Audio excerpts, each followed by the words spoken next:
Hi, I'm Mike Good with the STS-125 Hubble crew, and you're watching NASA TV.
Good morning, Houston, and thanks for lifting us up even higher with that song this morning. We're looking forward to going outside and working on Hubble. Hopefully that'll bring glory to the Lord of all creation. And special hello to Tony, Brian, Jason, and Shannon, who I'm sure will be watching along with me today. And thanks a lot. We agree. And so the crew of Atlantis begins flight day 5. Today's wake-up music was God of Wonders, and it was played for mission specialist Mike Good, who along with mission specialist Mike Massimino will complete the mission's second spacewalk today, giving the Hubble Space Telescope brand new batteries and 3 brand new rate sensing units. As the crew starts preparations for that spacewalk by Massimino and Good, Commander Scott Altman and mission specialist Megan MacArthur will conduct the inspection of the front left portion of Atlantis' thermal protection system, an area right under the front part of the nose. There's about 40 tiles that mission managers here in Houston want them to get better imagery of. Once those images are captured, they'll be downlinked to the teams here in Houston for analysis to make sure that Atlantis' heat shield remains in good shape and ready for re-entry.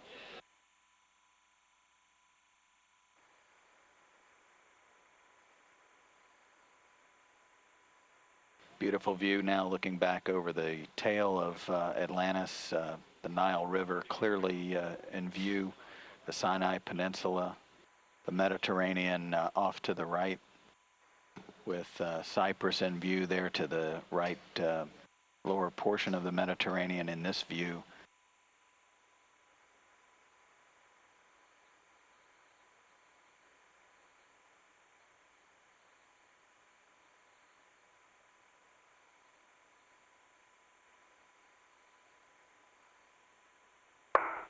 Unlocked and coming unlatched. Thermal cover blew open. That'll save you a step. Okay. The hatch is open and underneath the little tank. Wonderful. Yeah. EW82 Bravo, airlock depress valve to closed. Hey, John, airlock depress valve closed. And it is a beautiful day outside. And I see I'm clean with my safety tether, Mike, with your safety tether. You agree? Okay, that's good. All right. Anybody home? Hey, Mass, you're looking great. Stand by there. Mike Massimino first out of the airlock. He is beginning his 3rd spacewalk and 3rd to service the Hubble Space Telescope. He will be the free-floating astronaut throughout today's EVA.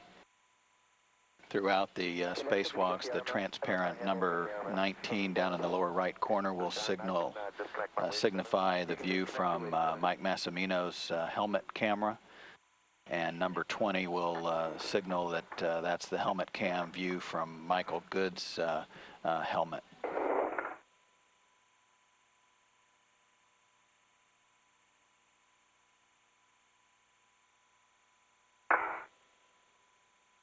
Mike.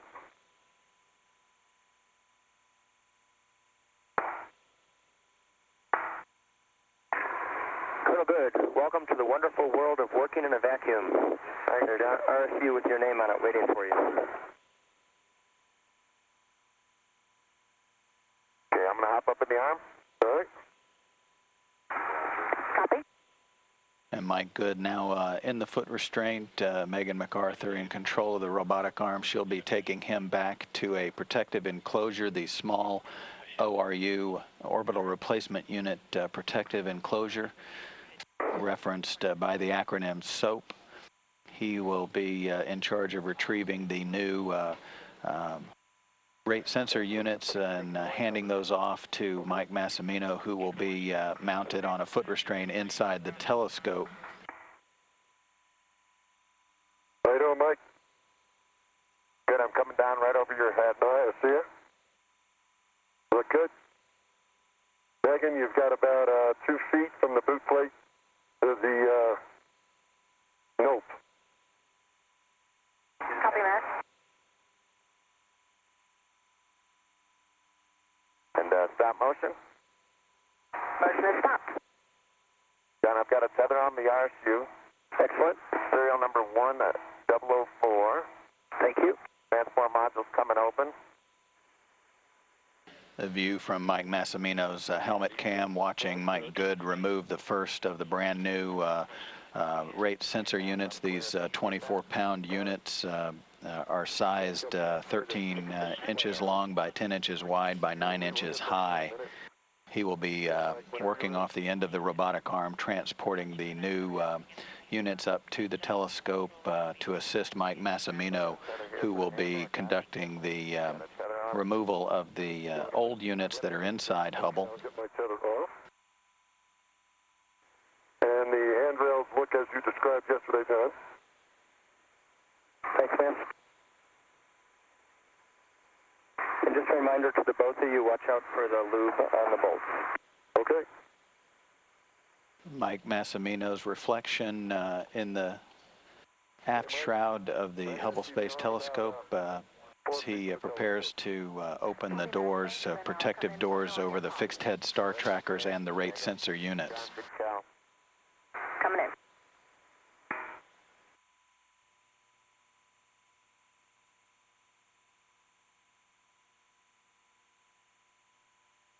Okay, John, it's 10:30, right down, 10 pins in.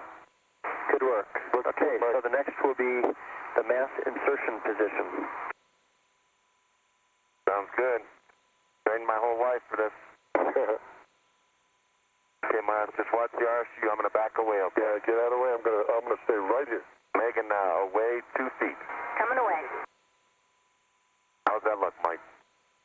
It looks perfect, Mike. Great job.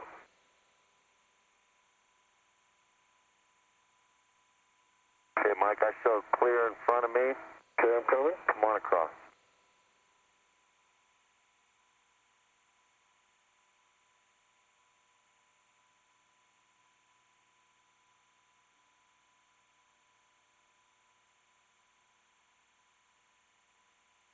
Okay, Mike, I'm gonna wait right here for you. Okay, you can start heading up if you want. Megan, I'm ready to come on in. Copy. Mike, I'm not gonna go any further until you're able to stabilize me, okay? Okay. And Megan, I think we need to come a little to my left and into the telescope. Copy. About 6 inches left. Sounds great. Copy. And John, it looks pretty cool in here. And now the neon lines might be interesting. They look like they may be sticking out just a little bit, but I think there'll be no problem. Okay, again, that's the same material as the black. Yep, the black, yeah, so that's the neon line, right? That's coming up in there with the funny looking connector. Yep, hopefully it'll be below your cliff. Right. All right, Mike, I'm going to move your left swing arm in. Thank you. Okay, I'm right on you. I got your bliss. All right, man, you're my man here. I'm coming in. Okay? And coming in slowly. Okay, Mike. I'm moving in a little further. I've got your legs now. Okay. Moving in a little more. Okay, Mike, I'm going to try to do that roll. You have me? I've got your legs. Okay. I'm going to watch the star tracker now. Yep, you're clear with your right shoulder. Okay, watch my upper body now. Can too. Okay, very good. All right, now I'm going to come up to the top stanchion. Okay, Mike, I'm just going to move your feet out over the boot plate. Okay. Can you verify my mini workstation all the way down, Mike? I think it is, but... Yeah, it looks good.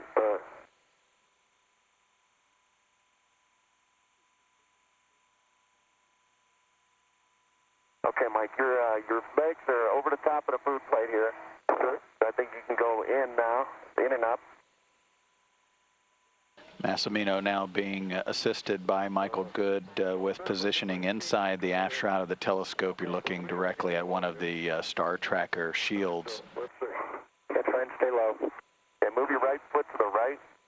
That's it. I got your left foot now. Okay. Your left foot's in the toes in. Right. Just rotate it outboard.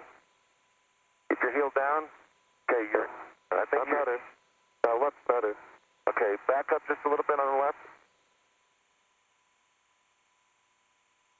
Okay, there, now just go outboard. I think you're in on the left. It feels it. Can you verify? Yep. All right, go ahead. Here's your right one. Your right toe's in. Yeah. Bring your heel inboard. Okay. Okay, now straight outboard. Okay. How's that? You're in. Okay. The American flag, John, is going under the appropriate stanchion. Nice view here. I can see the gaps between the RSU and the plate. And I can see the cable routing for P1 and P2. Excellent. Stand by while I flip the page. And memorize the routing. I got it. Okay, Megan, I'm ready to maneuver. Copy RSU-2, R&R position. I agree. Mass, we had a go for RSU-2 R&R. We have a go to demate RSU connectors. Okay, I'm going to do P2 first.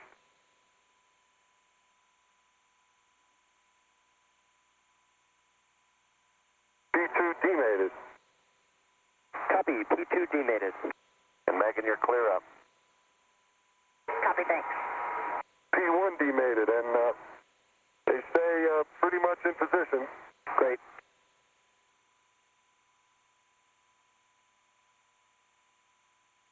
And Master, if you look carefully, there's a little engraving that says Story was here somewhere. You ain't gonna fool me. That reference to Story Musgrave, as he was the lead spacewalk crew member on the first servicing mission back in December 1993. He helped develop the technique of fitting up inside the aft shroud of the telescope for this delicate task. And now looking from the opposite helmet cam, this view from Michael Good looking into the telescope at Mike Massimino, positioned for the first rate sensor unit changeout. The unit of choice for the first changeout is RSU number 2. You can watch the string. 4 inches.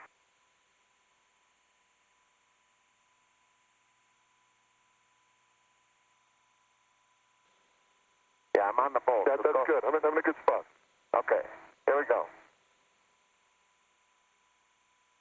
1, 2, 3, 4, 5, 6, 7, 8, 9, 10, 11. Now, Mike, I'm going to try to get my socket off. Okay. I'm going to pull it off real slow. Okay.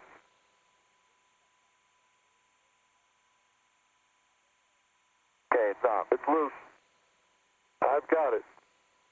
Excellent. Going to attempt to throw the PGT. Okay. I'm going to fold it up here. Affirmative. Do I do settings now or not? After you get rid of the RSU2 on that top handle. Okay.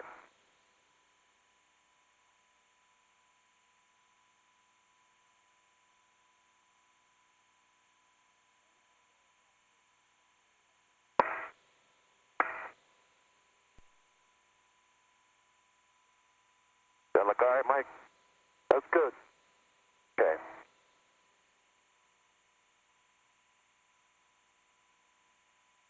Hey, Mike, I got it. All yours. Very nice. And the first rate sensor unit removed now from the telescope. Very good. That goes on, you can unlock the ret, and it goes on top of the MFR handle. One adjustable, one ret. Okay.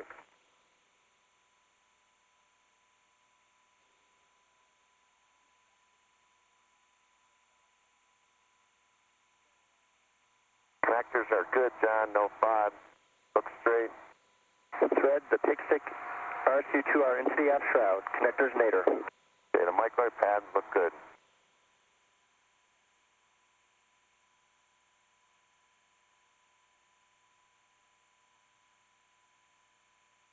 Okay, it's coming in, Mike. That's it.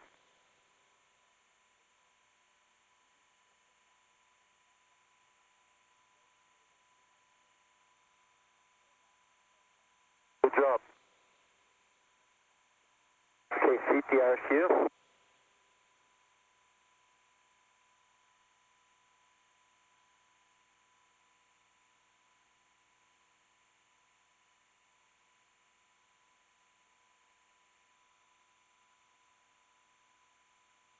Michael Good now seating the new rate sensor unit. Nice job.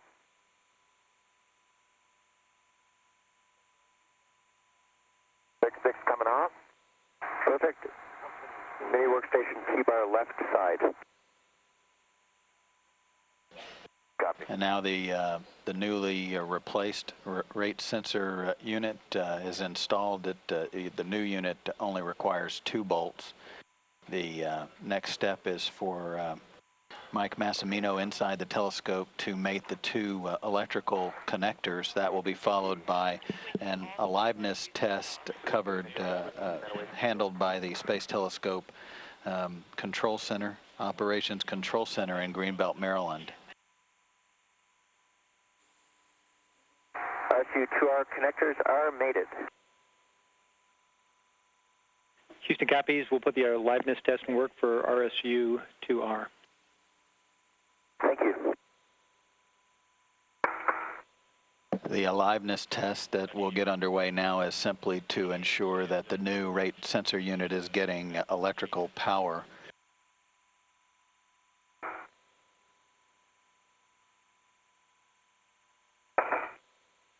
Atlantis Houston for EVA, we have a good aliveness test on RSU2R. You have a go for RSU3. Change out.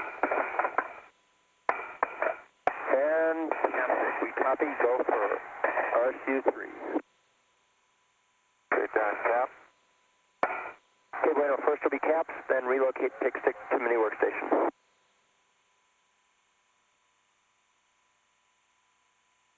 Okay, Mass, I got your, Okay.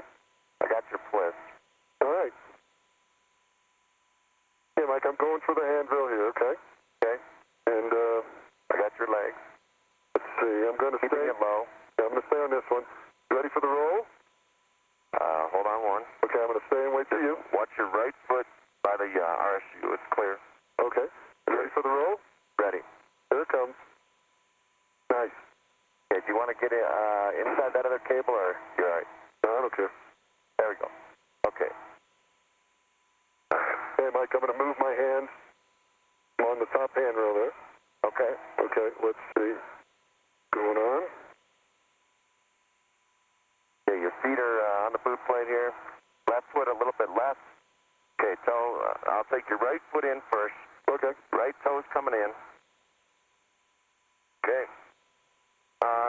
Heel inboard. Okay. And now outboard. Keep that. Okay. Okay, talk to me, Mike. Hold on. Okay, just try to keep your heel flat and bring it outboard.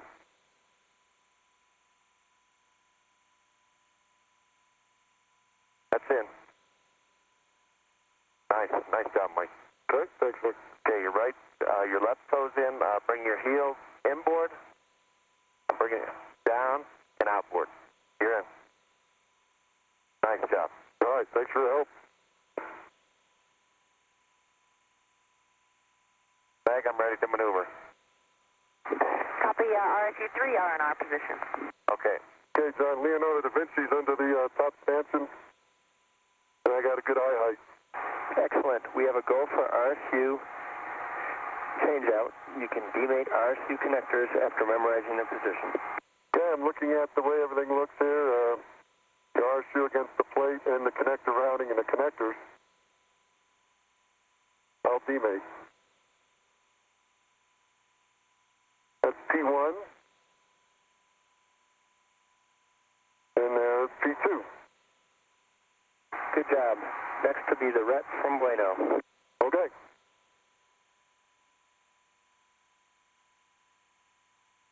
Two hours, 42 minutes into the spacewalk, the crew members are having a little bit of trouble seating the new unit into its plate before being able to drive the 3 bolts.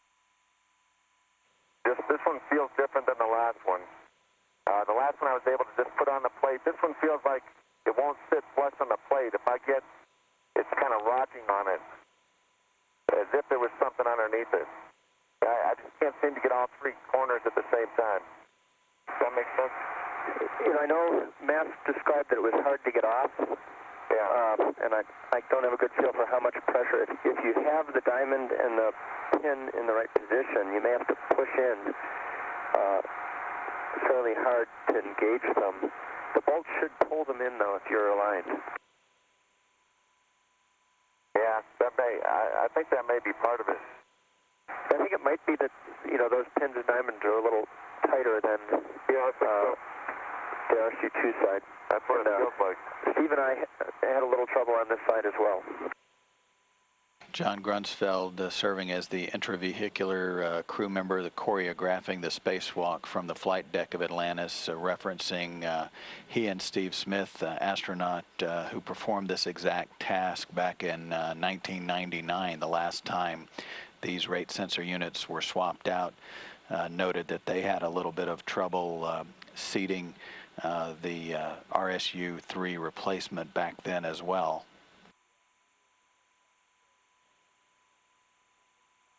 The view from Mike Good's helmet camera as he is being repositioned down to the protective enclosure. He'll be stowing this rate sensor unit. This is the one that was on the telescope originally, and since 1999 it's been removed. He's going to stow that permanently and retrieve the other replacement RSU for an attempt to install that one in the number 3 slot. Mike Massimino holding his position inside the telescope at the install location. The new unit that did not fit properly has been stowed in a thermal bag that essentially protects it thermally, as there is a clock that essentially protects those units thermally for the amount of time that they are not installed. Hey, Mike, coming in. All right, Mike, let's get it. Very nice. Hey, Megan, into the telescope about a foot. In 1 foot.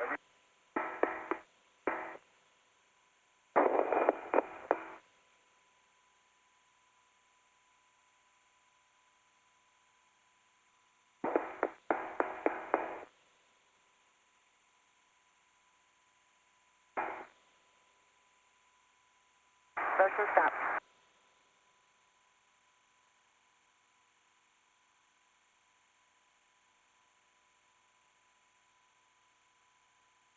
Copy.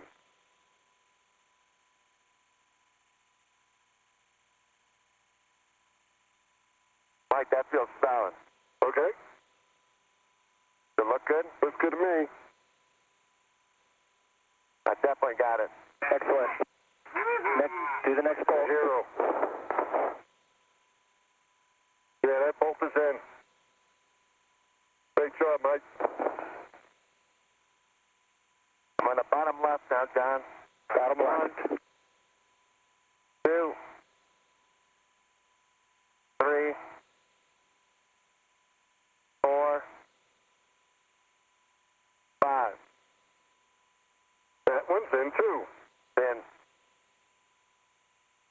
My hero. Good job, Mike. 007 double crossed us. Aha! Well, maybe he'll fit in over here. Okay, gentle pull test. I did, John. It's good. Great, 6 jaws. I'm going to stow my PGT.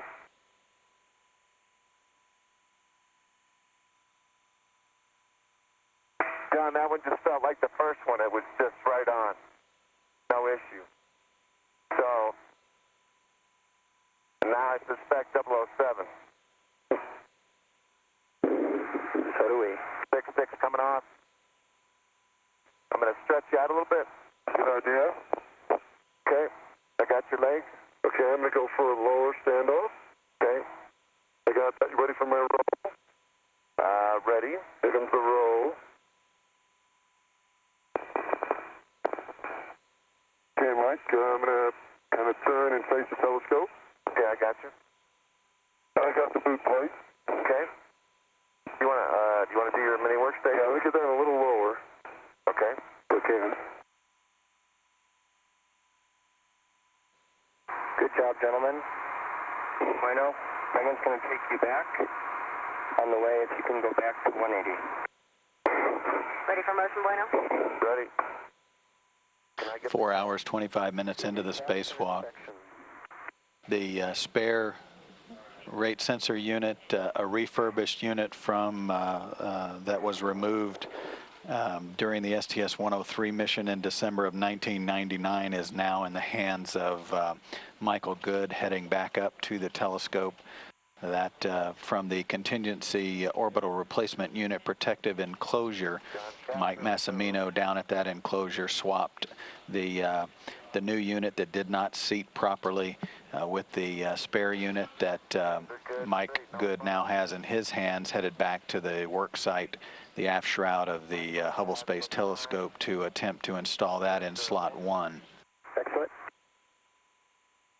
At this point in the EVA timeline, the task is about an hour or so behind schedule because of the problems trying to install the one of the rate sensor units that did not seat properly on 2 different mounting plates, RSU slot 3 and RSU slot 1. I don't know, you notice, but when it's aligned on those pins, it kind of sticks. Kind of sticky.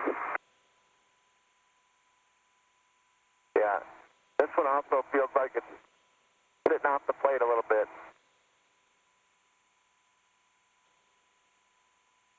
2, 3, 4.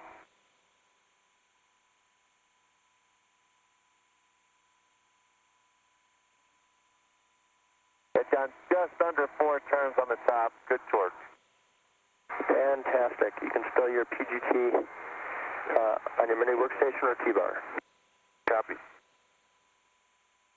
I meant swing arm or T-bar. The spare RSU is now mounted to the plate, and 2 connectors to go. These electrical connectors are the last 2 remaining items to complete the installation of 3 RSUs. Thank you very much. Okay, man. And Bueno, we're going to door closure.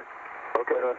Mass, if you could go to the right aft shroud door and take care of the tether. Oh, yeah. Tether. Can't forget about that, can you? Video from Mike Massimino's helmet camera as he and Mike Good have completed the installation of the Pi harness and are moving on to close the minus V3 shroud doors. EVA officer Tomas Gonzalez-Torres reporting to Flight Director Tony Sacacci that the crew members are an hour and a half behind the timeline at this point as they would move on to the battery replacement task. clear now. Yeah, I think it goes back to Mike out when the door is coming towards you. So, yeah, we go. We're good.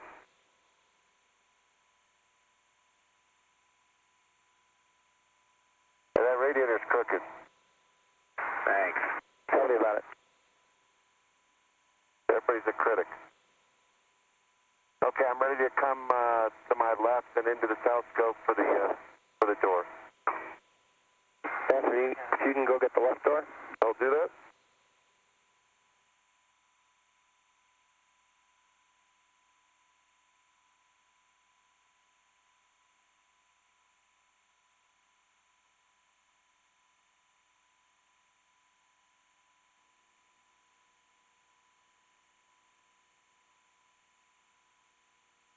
Four and a quarter on 13, Drew. Good torque. Copy, 4 1/4 on 13. Okay, Megan, let's go up. I'll call your stop. Coming up.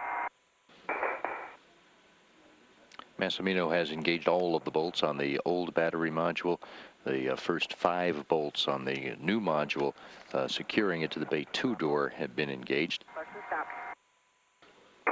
This is the view from Mike Good's helmet camera as he uses that pistol grip tool to engage the remaining J bolts to secure that new battery module in place.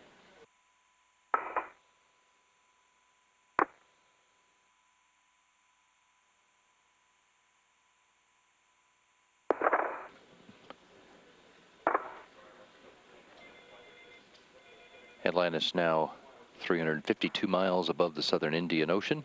Payload bay camera view shows Mike Massimino in and out of view at the bottom of the screen.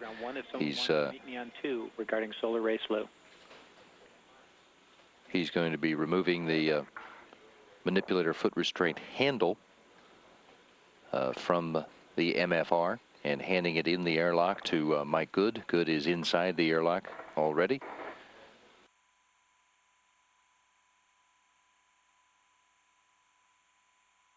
It was really great going out there with today for my first time. Big thanks to everybody on the ground. Incredible effort. Dan, you really saved us. Tomas, Christy, great effort. And everybody inside here taking care of us too. Really appreciate it. I'd like to echo what Mike said. Mike, it was a pleasure going out with you in honor on your first EVA. You did a great job. There's about 1 million people to thank for getting us ready for RSUs and batteries. The couple that come to mind now are Kevin Matthews and Mark Giroux helping us out and up at Goddard, along with Ed Rizak, making sure that I stayed on that platform they built for us, and Marion and 1,000 other people. So thanks very much.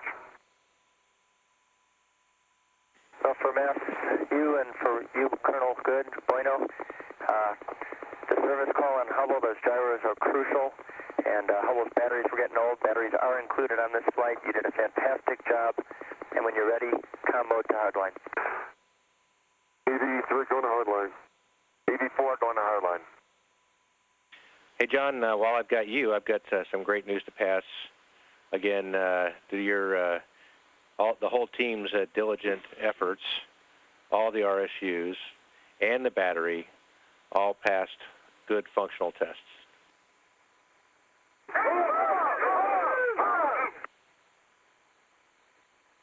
Thanks, Dex. That's fantastic news. But we could tell.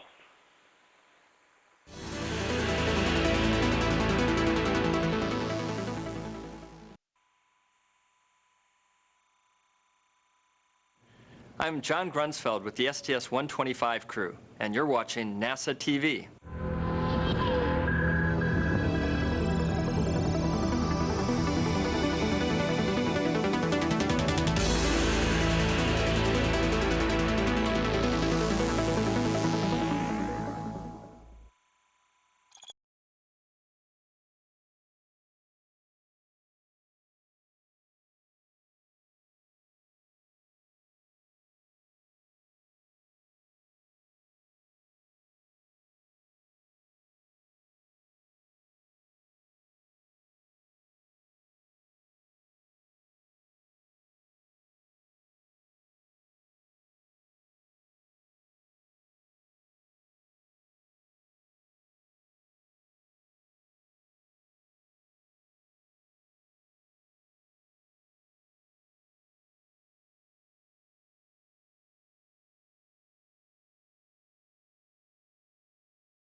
Good morning, Shannon, and good morning from everybody up here on Atlantis. With all the curves that Hubble's been throwing us, there's no question that we're all living in the Hotel Cepelina, and I want to give a special thanks to Seppi for providing us with all the tools and all the training to give us the opportunity to do our work on Hubble and get all our work done with the RSU so far, the batteries, the wide field camera 3, and the SIC and DH. We're looking forward to COSTAR and ACS repair today. And we're also looking forward to that with you. This is Mission Control Houston, and with that, flight day 6 begins for the crew of STS-125. The wake-up call this morning was Hotel Cepelina, played for John Grunsfeld. That band that performed it was Fuzzbox Piranha. You probably recognize the music as a takeoff of Hotel California by the Eagles. This is in reference to Frank Cepelina, who is the Deputy Associate Director of the Hubble Space Telescope Development Project at the Goddard Space Flight Center in Maryland. Drew. Morning, Ray J. How you doing? I'm doing good. What do you think about this EVA today? I'm excited today. It's my second EVA of the mission, and I feel good. A little tired. Hands are a little sore, but nothing that's not expected, and we're ready to go and give it another shot. What kind of curves do you think Hubble will throw at you? I don't know. It's been Dave surprises each day. I thought it was only going to be the first day, but we had a second day surprises. I'm sure today will be a third, but I'm not too worried. We managed to sort of power through both days and get all the tasks completed and objectives done, so I'm excited about this. Okay, what do you think, what's your challenge for today? What's the biggest challenge? Challenge for me will be, taking it nice and easy on COS installation. That's going to be a good one for us. It's a big instrument. It's going to be kind of neat, just like holding a refrigerator in front of me. So I'm excited about that. That's going to be pretty cool. And then helping John, supporting John on the ACS task, being the gopher, going up and down, getting back and forth for tools. That's going to be something else as well. Well, let's see, COS is like the second big instrument, buddy. Let's see, you put in wide field camera 3, right? Put in wide field 3, and COS is the second big instrument. Wide field felt pretty good. COS is a little different because I can't see anything, but I'll rely on John to help me out, and it's going to be fun. It'll go well. Okay. Well, Matt Mountain told me that if we get wide field camera 3 in from the Space Telescope Institute and COS, those are the biggies. So the biggies. It's all you, buddy. We're going to get them done today, and then we'll follow up with ACS and STIS and FGS and the other battery, and we'll be good to go. Okay, make us proud. I will. I want to say hi to Ari and Aiden and Indy, and thanks for watching. Hope you guys are enjoying the show. Love you. Thanks, Drew. Good morning, Ray J. Good morning, John. How you doing? Oh, doing great. EVA 3. What do you think?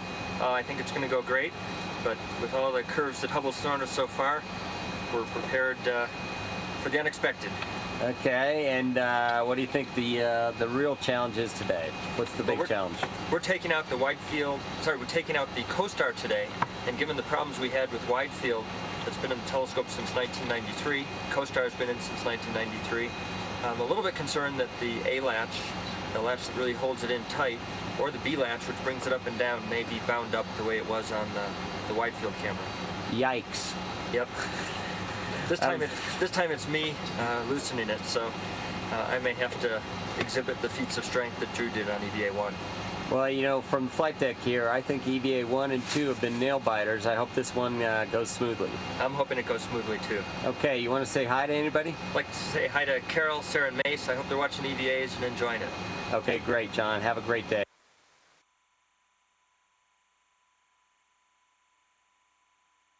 And you can understand you have good KU of the rotation. Atlantis, that's firm. We sure do. The 90-degree rotation of the Hubble Space Telescope atop its flight support system is underway. This will place the work site of choice forward in the payload bay of Atlantis. That work site, the minus V2 side of the telescope, the aft shroud doors protecting the corrective optic space telescope axial replacement, and the advanced camera for surveys.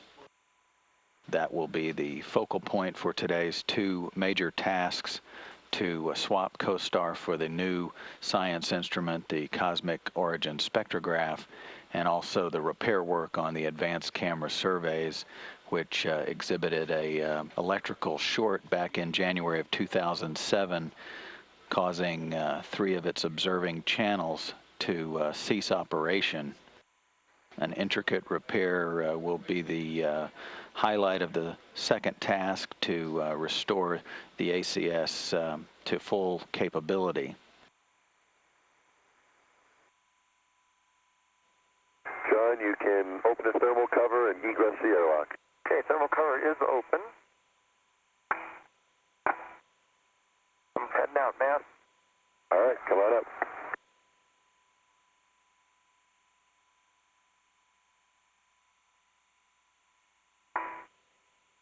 Clear, John. Thank you. Tether's clear.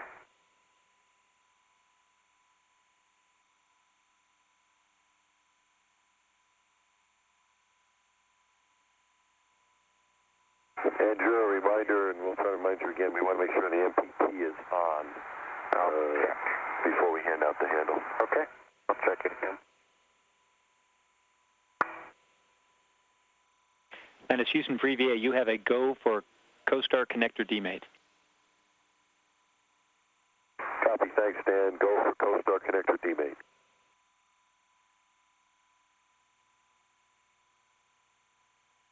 John Grunsfeld on his 7th spacewalk, all 7 in support of Hubble Space Telescope servicing tasks. He performed 2 EVAs. His first 2 EVAs were on STS-103, the flight of Discovery to service the Hubble Space Telescope on the 3rd servicing mission in December of 1999. He performed an additional 3 spacewalks on STS-109 in March 2002 aboard Columbia. The gates check closed, the hook is locked, and my reel is in the unlocked position. Are you ready for me to egress? Ready. We're ready inside you. Here it comes.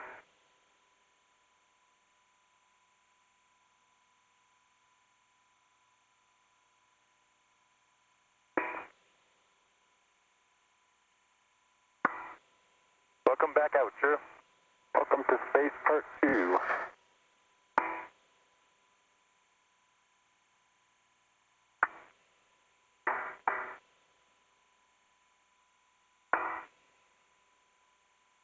Okay, your safety tether goes up and over the arm. Okay, that sounds good. If you turn left, that'll be good. Turn left. How's that looking? It looks good. Okay, tethers are clear. John, will you take a look at you? Yep, let me get this tether stowed. Okay. I think I'm going to end up moving it to the other side. I have to keep moving my mini workstation to get it. Too many tethers today. It's dark out here. Ash, how's my visor?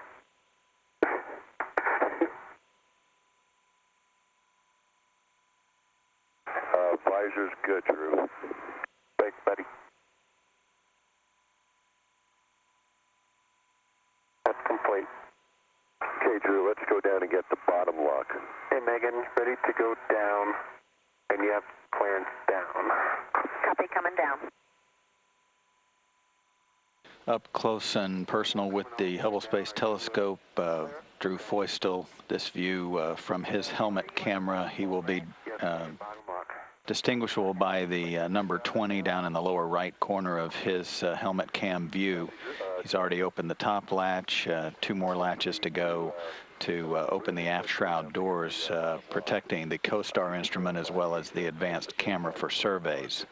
Okay, when I went by, you did a great job yesterday. Looks good. Okay, and you can release 4 or 5 A-site latches. Okay, thanks, man. Simultaneously with Drew Feustel's work to open the aft shroud doors, John Grunsfeld is preparing to open the axial science instrument protective enclosure, which is located midway down the payload bay just in front of the telescope on the orbital replacement unit carrier. And whatever else, Megan, Yeah, maybe. it's the wrist camera. Okay, I'll do the lean back and look up. Okay. Megan, we can move to away from the telescope and start right. Copy, coming away.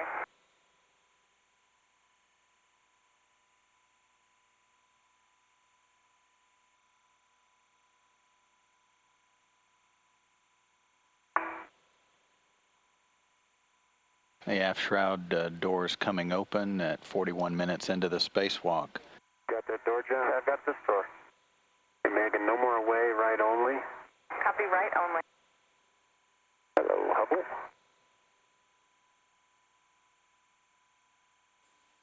John, next to you will be the COSTAR Y harness Velcro. Okay. Stop motion, Megan. Ocean stop. Ask the Y harness restraint tool for me. Affirmative.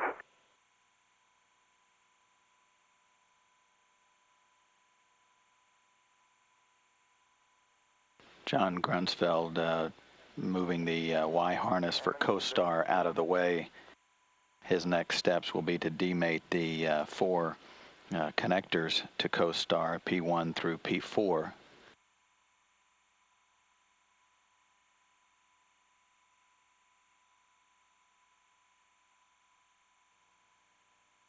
P3 is demated. Copy, P3.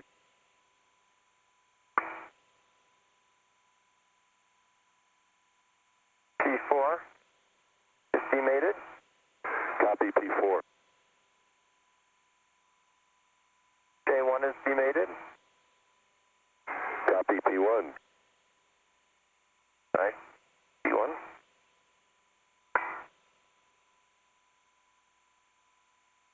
And P2 is demated. Copy. All 4 connectors are demated. John, this is the note we've been waiting for. Stand by. Ground strap clip. MLI flap is only taped to HST. How would we know that? John, I've got your foot. Okay, thanks.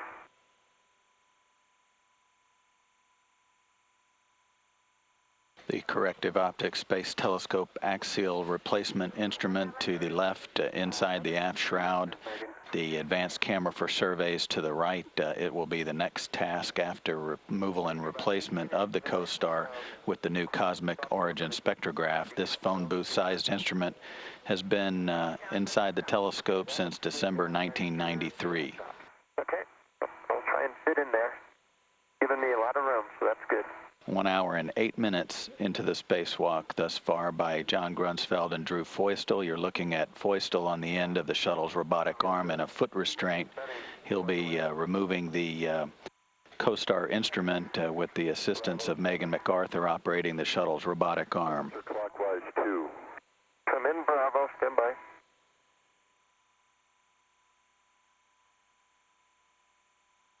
I'm ready, Drew. Okey-dokey. Okay, you guys know the drill. Let's remove COSTAR. Hey, Megan, let's start moving out. Copy, Drew, coming out slow. Hey, John, if you can call the B-light steady when you see it. B-light B, ready is on. Thank you. COSTAR is free and now it's ready to be removed from the telescope.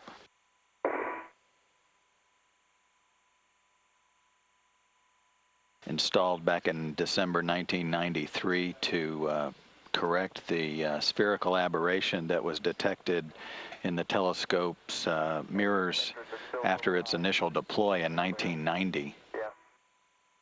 COSTAR has completed its job. All the new instruments, including its replacement, the cosmic origin spectrograph, have been designed on the ground to account for that spherical aberration. It's about a ½ inch of margin with the COSTAR and the guide rails you see there at the bottom of the instrument. The instrument is 86 inches tall. That's about a little more than 7 feet in length. 3 feet square on the other dimensions and weighs about 800 pounds. Pick up the rate, Megan. Copy, increasing the rate. COSTAR is now free of the Hubble Space Telescope, the minus V2 aft shroud work site. That wasn't me. Nope.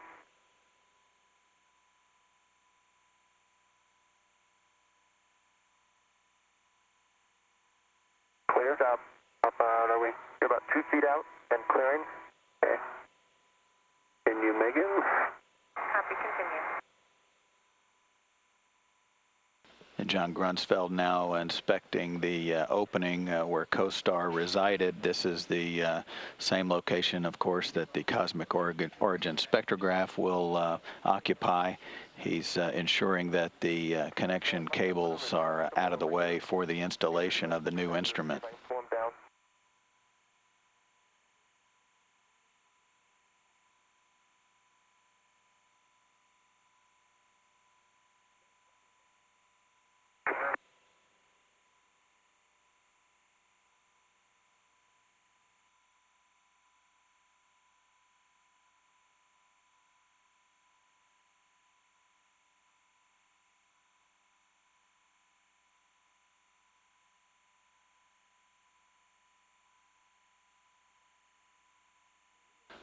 High above the Congo, Drew Feustel now maneuvering the COSTAR instrument down to the temporary stowage location where it will remain until the new instrument is installed, freeing the protective enclosure for COSTAR's installation for the return trip home.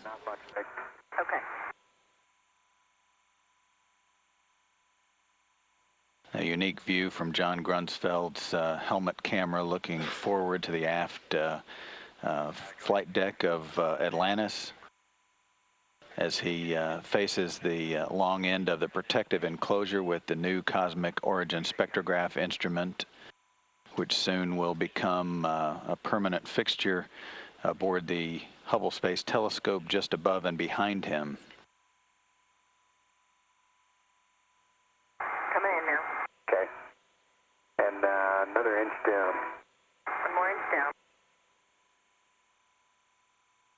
From the elbow camera on the shuttle's robotic arm, about midway down the length of the arm, a view of John Grunsfeld in the bottom center of the picture, the red stripe up on his backpack, and as the free-floating astronaut, and Drew Feustel with the Cosmic Origin spectrograph in hand on the end of the shuttle's robotic arm, moving into position for installation.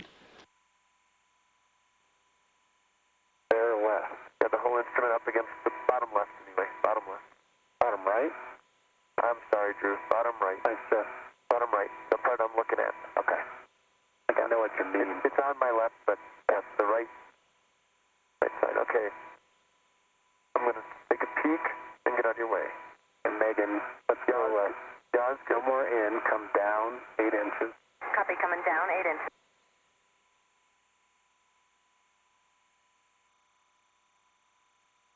So let's come down a full foot. Copy, down 1 foot.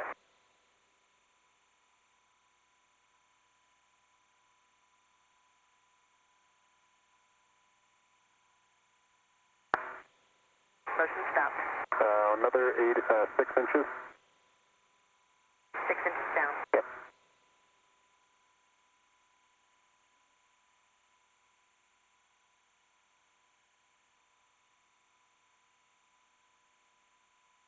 And Drew, we see your head clear. Okay, John, I'm starting to push it in again. Okay. Motion stopped, Drew. Thanks, thanks. Okay. The Cosmic Origin spectrograph now in the telescope, ready for final bolting and connecting of the, or mating of the electrical and data connections. 9. Not moving up anymore. 10, waiting for over center. There's over center. 11. 11 and a quarter. I'll tell you about torque in a second. Tools upside down. Mass, and the little B-latch box rotated as it's supposed to in the downwards direction. Good torque. Great job. Excellent. It's probably in the whole there. Probably an eighth of a turn. Excellent. Next will be, John, for you to stow the alignment aid. Wilco? Okay, I'm ready to come out of the telescope. Copy, coming out of the telescope. The A latch is now complete, both latches fully engaged. And the COS is now bolted permanently to the Hubble Space Telescope. Next will be to connect 4 connectors, the data and electrical connectors, P1 through P4. That will be accomplished by free-floating astronaut John Grunsfeld.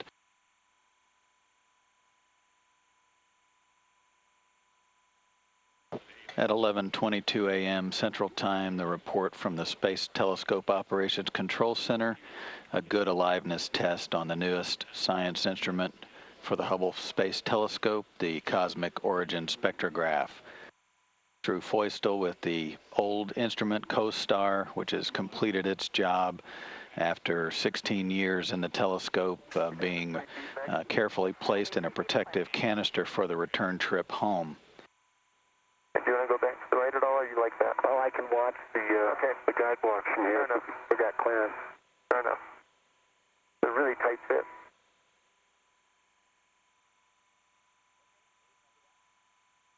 Okay, stop motion. Motion stop. 3 hours, 28 minutes into the spacewalk, as the crew members continue their preparation for the second and final planned task for this spacewalk, a very intricate procedure to swap out some electrical cards, essentially some computer cards that failed due to an electrical short inside the advanced camera for surveys, which sits exactly next door to the newly installed Cosmic Observatory, the spectrograph that was just installed, and now verified to be checked out, at least from a connection standpoint. So that's the good news from the Space Telescope Operations Control Center, which is now in the process of safing ACS ahead of the actual work that's going to be done, primarily from John Grunsfeld, who is in a foot restraint mounted just inside the aft shroud of that work site. John, go ahead with a 9-inch and a 14-inch. You can retrieve those from the bag and brake torque on all the fasteners. We're going to retighten 1, 28, and 29. Good work.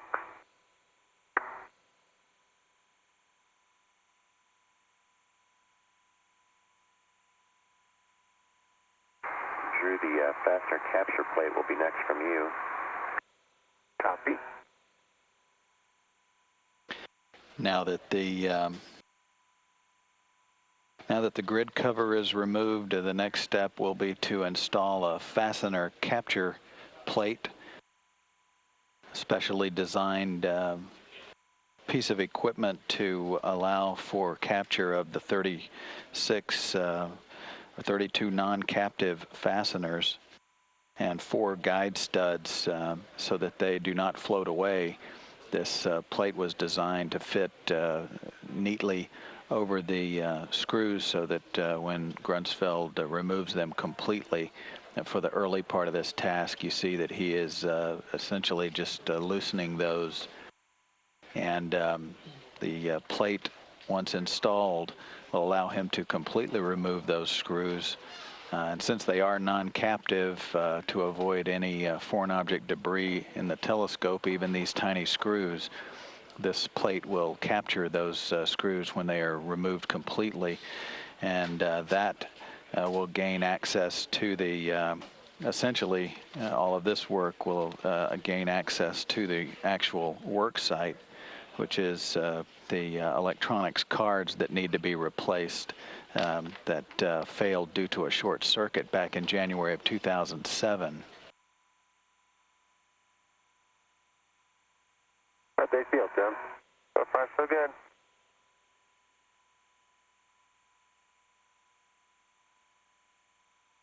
Guys, you guys missed Australia during the night pass, but we should be coming up on Hawaii off on our left here in just a moment. You're very cruel, Bueno. Very cruel guy. Didn't know that about you.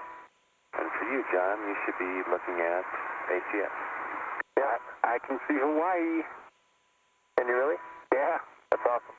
The small, like the last island. The last 2, 1, 2, 3, Kauai. Awesome. Excellent. And Maui. Houston, Byway, the next one over. Fantastic. Wow.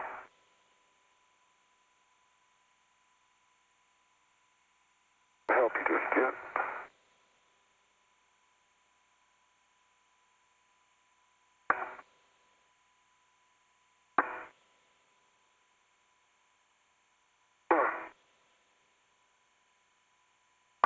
The fastener capture plate now removed, having done its job of capturing the 32 tiny screws inside the protective enclosure.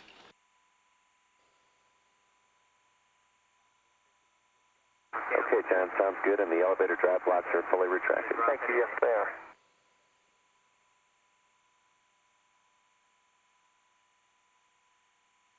And the tool has a ground strap on it? And the tool has a ground strap on it.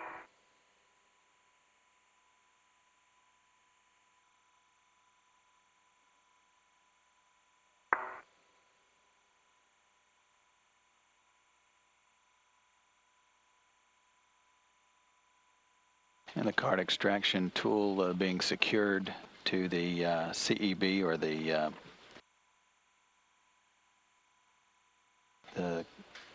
charge coupled device electronics box.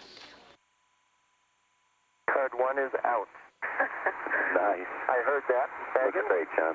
Nice job. Nice job, John. Takes a few more turns to get it out of the connector. Not that it matters. The slide lock is in the back, in the 4 cards. The slide lock is engaged. Okay, copy number 1 is in the bag, so to speak. Okay, I'm going to reset. Now he's resetting the index on the side of the extraction tool to the number 2 slot, and he'll repeat this task 4 times to remove all 4 cards. Atlantis Houston for EVA. Go ahead, Houston. Yeah, bueno, you guys are tracking wonderfully on the timeline here, at least 40 minutes ahead, as I'm sure you're well aware. As a reward for all your hard work, you have a go for ACS completion. As appropriate, that's on 7-153.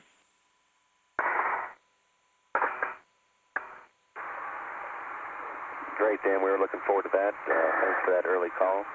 And we'll press ahead here with ACS completion.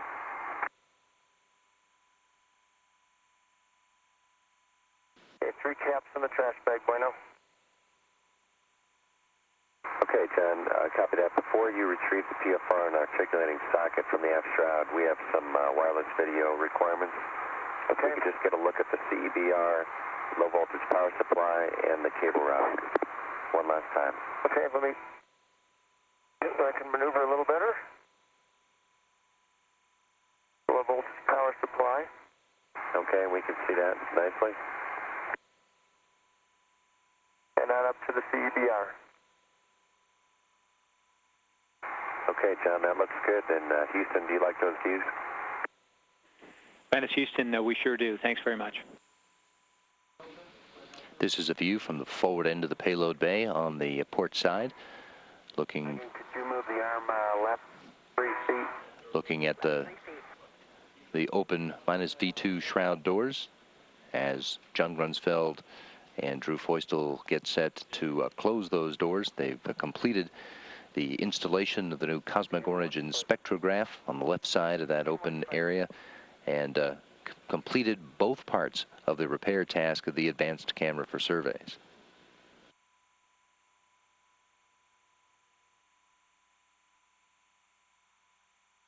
Okay, stop motion.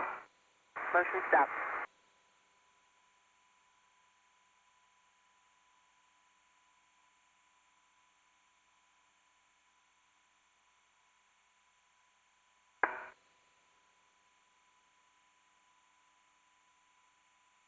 And John, if you'd like to see it this time around, we're going right over Hawaii. Okay, thanks.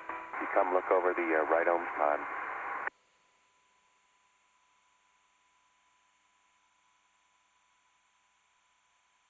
Do you see it? Other side, John. Oh, I'm upside down. It's right in the Air Force. I'm heading that way anyway.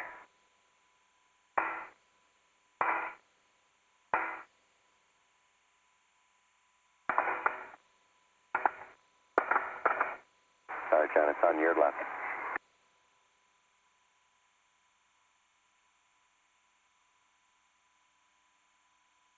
Oh, yeah, that's great.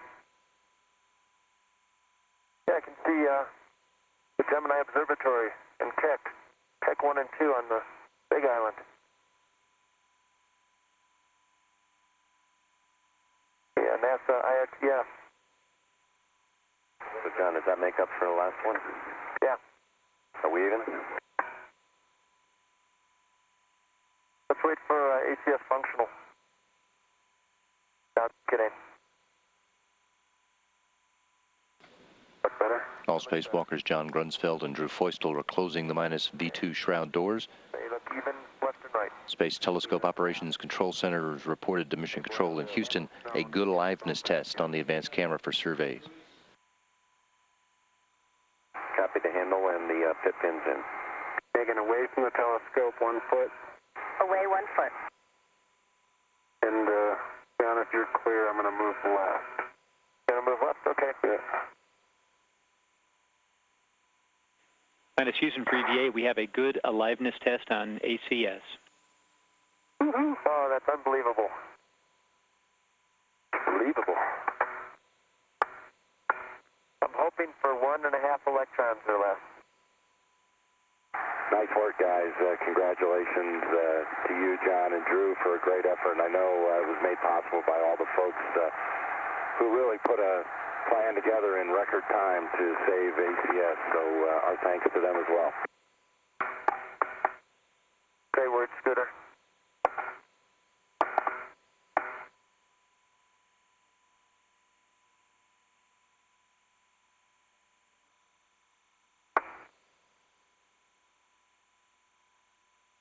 Okay, John, you can ingress. Okay. We'll see you inside. John Grunsfeld now floating into the airlock. Drew Feustel already inside. Come on in.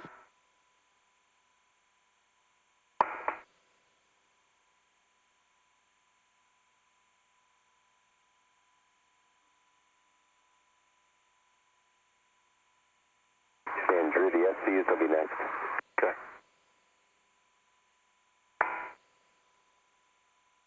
Trying to find that tunnel. There it is. I just want to say one quick thing. We started off this morning with Hotel Cephalina, which is where we're living here on orbit on Space Shuttle Atlantis. And I think the success of both COST and especially ACS is due to all the diligence of all the people who live in that Hotel Cephalina and made the fantastic tools and fantastic techniques that we use today. And of course, the inventive mind that developed the CVR technology, borrowed from the Next Generation Telescope, the James Webb Space Telescope. It was all fantastic and enabled us to do our work today. Thanks very much.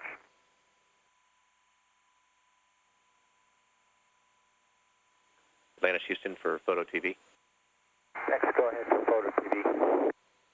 You guys are looking great in the airlock. Great job today to John and Drew. Hopefully they're not as tired as they have been in the past. We're wondering if you guys had a chance to look at Photo TV 05 for the minus V2 survey. Yeah, Dex, I'm doing it right now. Hey, great, Ray J. Thanks very much. And you got the notes that we'd called up earlier. Is that correct? Yes, 7 and 9 is what I copied. That sounds great. Thanks, Ray J. This live camera view is from the mid-deck of Atlantis, looking through the hatch into the airlock, where spacewalkers John Grunsfeld and Drew Feustel are getting out of their spacesuits after today's 6-hour, 36-minute long spacewalk that concluded just a little over half an hour ago. That's Grunsfeld out of the hard upper umbilical, the upper torso section, and floating into the middeck. Grunsfeld's partner today and 2 days ago and 2 days from now, astronaut Drew Feustel, who now has 2 spacewalks under his belt and almost 14 hours outside. 13 hours, 56 minutes in spacewalking time for Feustel on his first space shuttle flight.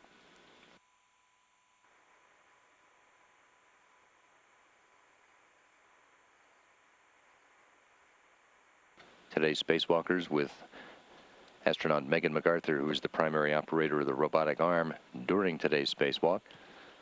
Now shaking hands with Mike Good, who shared the intravehicular officer activity duties with his fellow spacewalker Mike Massimino.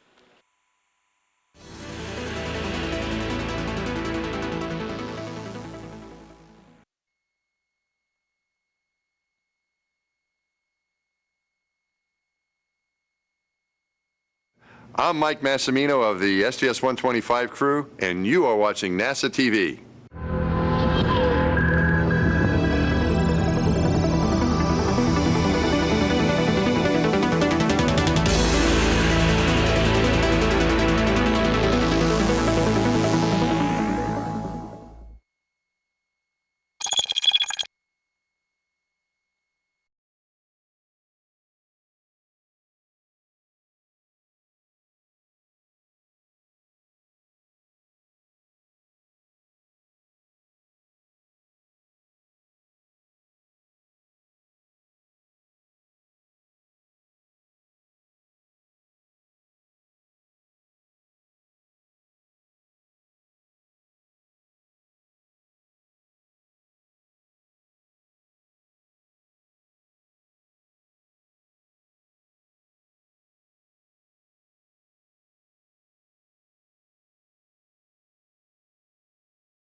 Good morning, Atlantis, and a special good morning to you today, Mike.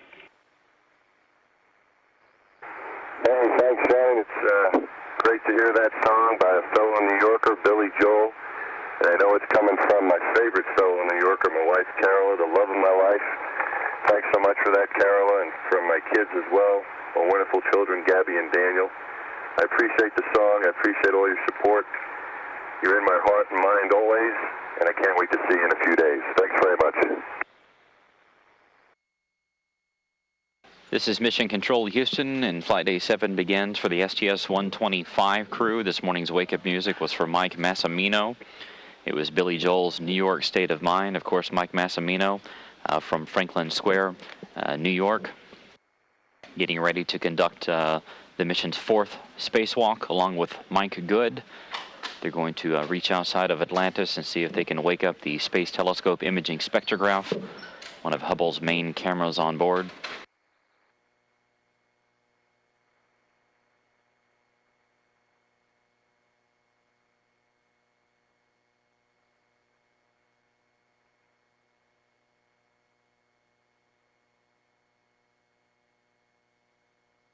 On the middeck of Atlantis, Drew Feustel,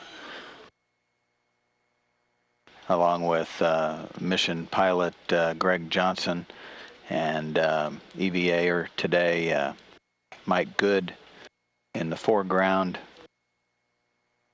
Already in his liquid cooling garment. They've just completed communications checks through their communications systems as part of their EVA preparation activities. Greg Johnson has been performing the task of following along in the checklist to make sure they don't miss anything in the 90-minute procedure to get astronauts ready for spacewalks. Swapping the view to the outside so that the team can follow along with the rotate of the telescope. This will be a 90-degree rotation of Hubble to present the proper work site forward. You're looking at the minus V3 side of the telescope. The aft shroud area, the focal point of attention for the EVA number 2, the change out of the rate sensor units, the gyroscopes for the telescope that are used for stabilization. just above those, the brand new wide field camera 3.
Looking down into the payload bay from the shuttle's robotic arm elbow camera.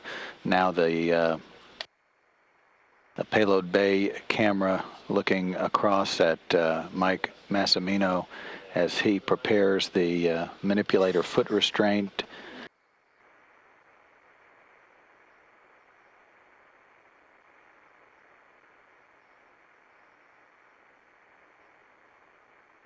Everything still looks secure on the MFR handle, the socket caddy,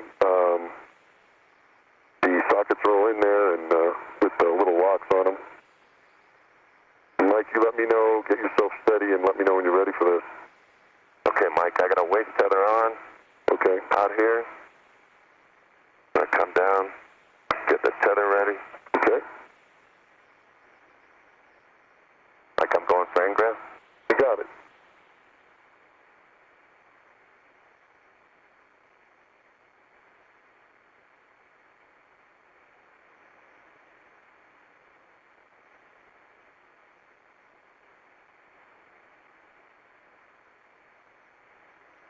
Bueno, before you put that left foot in, your tether comes around and then wraps around your left foot again. So if you just kick your left foot back and then bring it on the inside, yeah.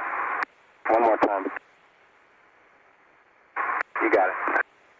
Thanks, Drew.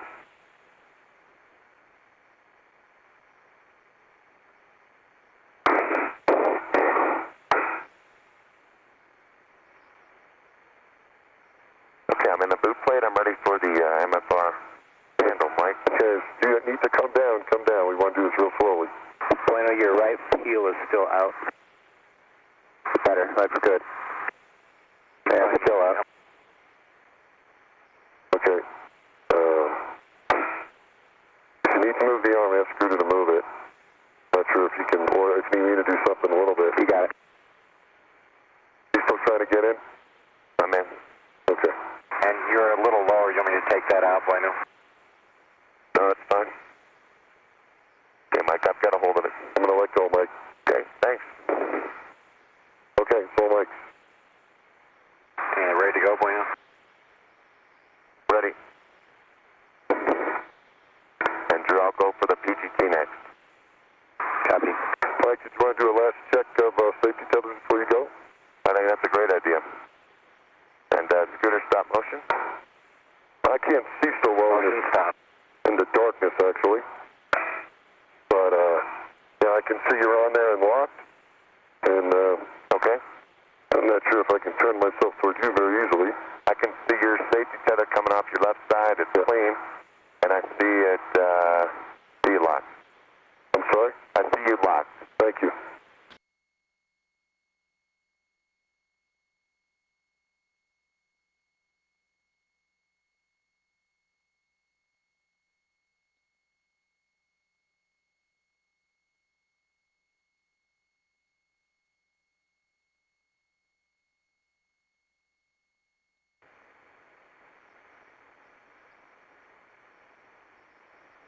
That socket's pretty long, Bueno. I think it's getting you in the knee there. Okay, Scooter, ready to come on down. Copy, coming down. Mike, I'm above you, coming down. Okay. I think I'm going to let Mike do that at this point. Okay, Mike, I got it. Okay. Okay, Mike has it, and his tether is on it.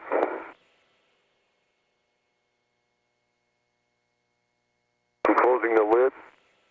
Only one latch necessary, right? One latch only. Okay. Mike's got it. Okay, Bass, if you're complete, you're out to BAPS pins. Okay. And Scooter, I'm ready to maneuver up. Okay, here you go. Nice job, Mike. Likewise, Mike. Sorry.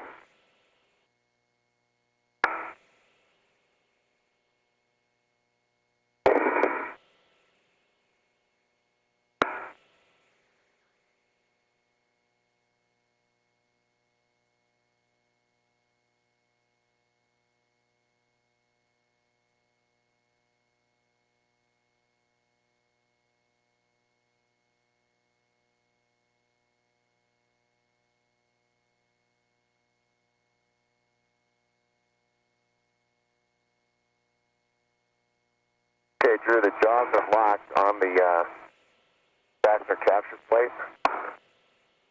Okay, Drew, double checking, jaws are locked. We've got a tether on it from the board.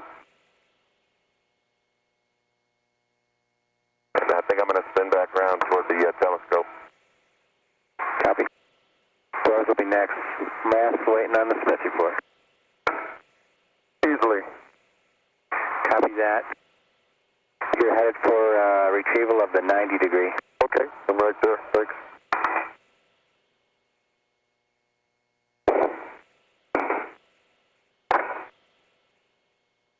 Okay, Drew, I'm ready for the doors. Okay, ASLR is going to be first on the bottom. Settings, are you ready? Stand by. Okay.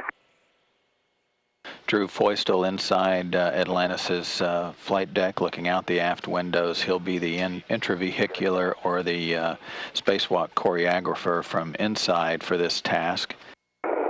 Close-up view of the Hubble Space Telescope work site by the helmet cam on Michael Good as he looks down into the payload bay at the bottom, working the berthing and positioning system post, locking that into place to provide the additional stability to the telescope during the work.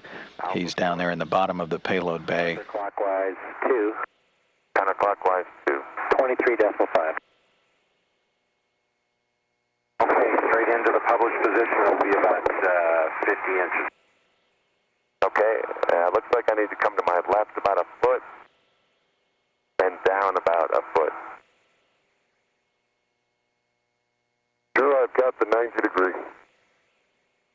Copy, Mass. Center TA is next. Okay.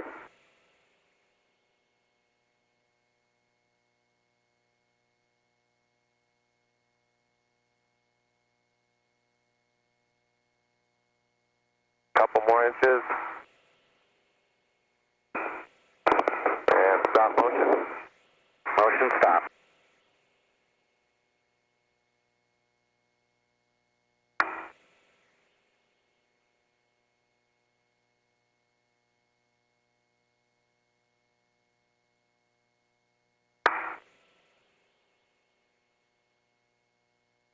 Okay, Drew, going for 9 turns.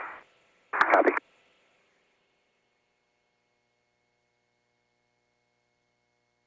Straight up to Charlie, man. Okay.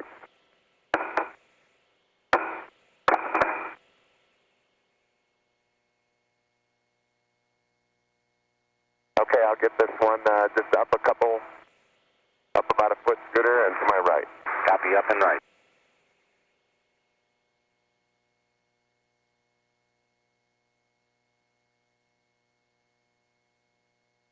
No more up, just right.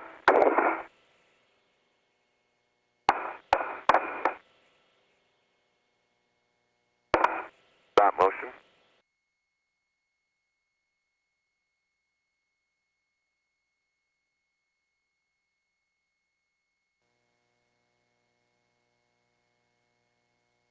ECM coming open. I'm tracking it. Everything seems to be secure. I'll open it all the way. Sounds good. The order will be guide stud caddy onto your swing arm first. Copy. Copy the guide stud caddy. Disposal bag is next.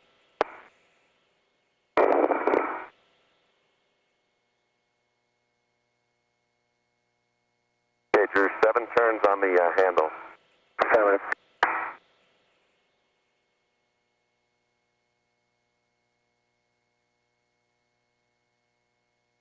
The right door is open, Bueno. Okay, got it. Check right, Bueno. Yeah, I got it. Okay. I think they wanted to come open.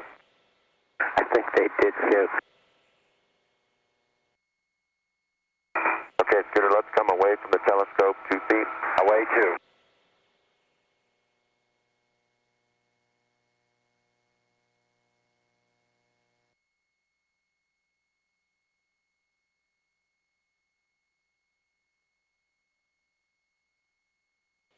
Motion stop, Bueno. Copy. Left door is open. You're not going to... Mike Massimino in a foot restraint inside the aft shroud of the telescope. Michael Good on a foot restraint on the end of the shuttle's robotic arm. The fastener capture plate visible there on the end of the mini workstation or the work stanchion on the foot restraint up to the upper right near the upper backpack of Michael Good. The next step is to use a clamp removal tool to assist with the removal of that yellow handrail. You see that handrail is obstructing the attachment of the fastener capture plate to the work site. Engage the slide lock. That's what it fits. That's awesome. I gave up the mic. Bottom lever is on, bottom stanchion is on.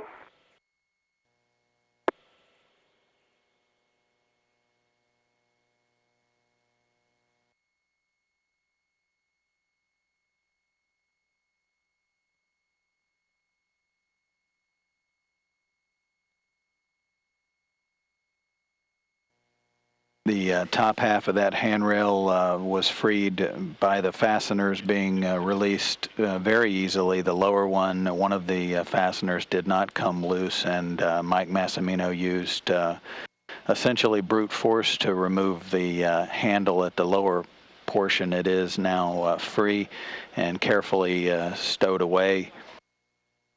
And now they're basically in the process of conducting some tool management before they get back into the task. Okay, Mike and Drew, we're going to put this one in on the right-hand side. Mike, I don't know if you're able to stabilize me at all, but if you can, we're going to make it flush. It is flush. Keep it flush with the peace sign. I'm going to turn a quarter at a time. Looking good, man. Quarter, wrist only. Half. 3/4, 1, 1 1/4, 1 1/2.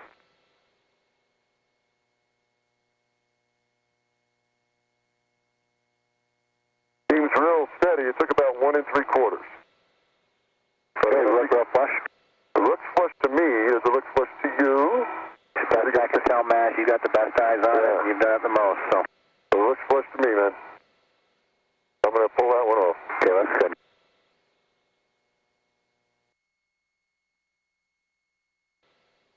One, 1 1/4, 1 1/2, 1 3/4. I'm going to tighten her up a little bit. About 1 3/4.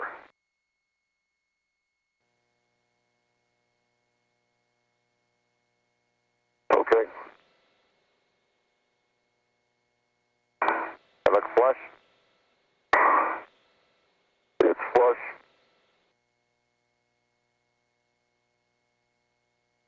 Okay. That one's flush. All right, Mike, these are a little tricky from what John described. Okay. your hands on the board here. So you just use your hand to guide it however you want. Improve the orientation if you like.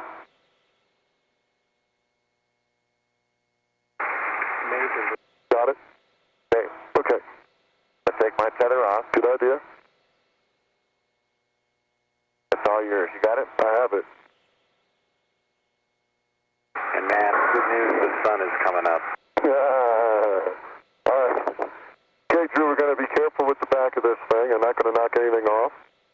I'm going to go in very easy on the left, the game of operation again. Yep, look for the alignment on the right. Okay, I'm going to go left.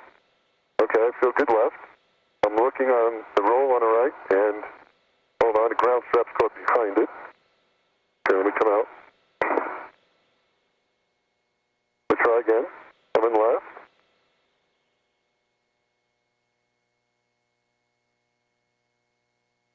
Okay. Okay, left and right. Looks good. Now, we were suggesting not to do the one, we'll do the one on the lower left last, correct? Do the one on the upper left last. Upper left last. Okay, so I'm going upper right now, Drew.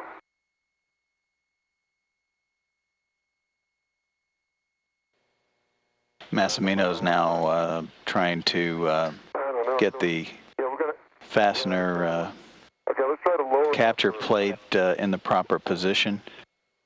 Oh, it's a little better than last time, but I still don't see black.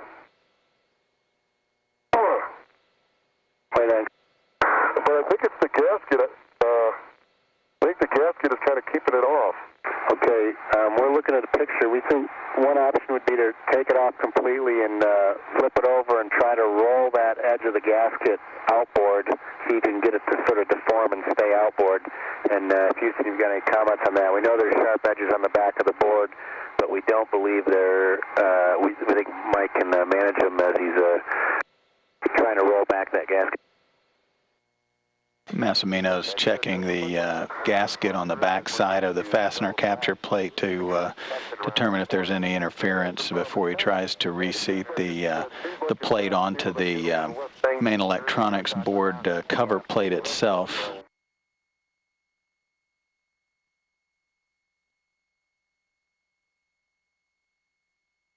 I've got a real good black line on the lower right, Mike. Yeah. On the upper right here, I can just see the band of black. I really can't see it sticking out, but I can see a little band of black, right? Yeah. If you compare that to here, I really don't see any black. Right. And on the lower left, again, it's the band of black, so I can see it on the left, yes. I think that's as good as we're going to get this one. Atlantis Houston, great description by Mass there. We copy and understand. We're happy with the current config for the removal. When we get the cover off, then we'll want to snug all four. The next step is to start driving after the CG label is cut to free that small area, the fasteners underneath that small area. Then they will press on with the release of all of the fasteners, totaling 111. The fastener capture plate in place, and it is designed to do just that, to capture these non-captive fasteners as he releases them one at a time from the main electronics board cover plate. Power's off here. Yeah, let's turn it on. Let me turn the battery on. Yeah, lean back a little bit. There you go. Yeah, counterclockwise on. Great, thank you. Okay. Counterclockwise.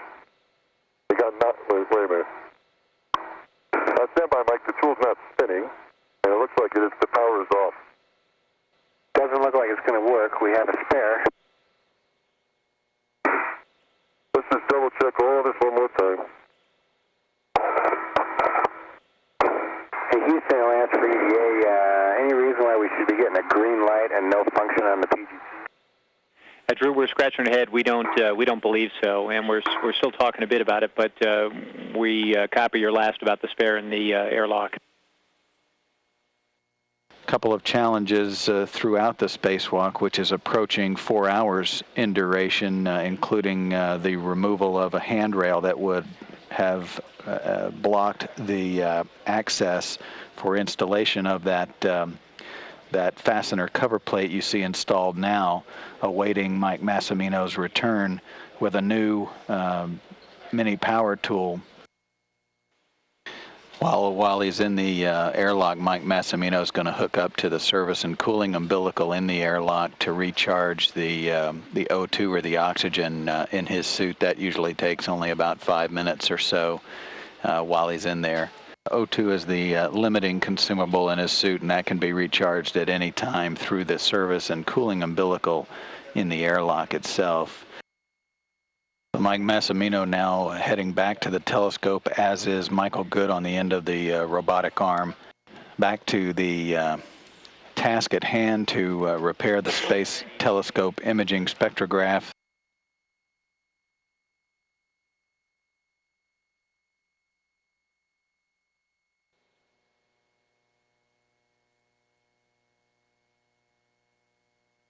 A1 is complete. Copy A1. A2 complete. Copy 2. A bueno? Yeah. The tether is caught sort of on the edge of the door, and it's pulling the door in. That's it. A3.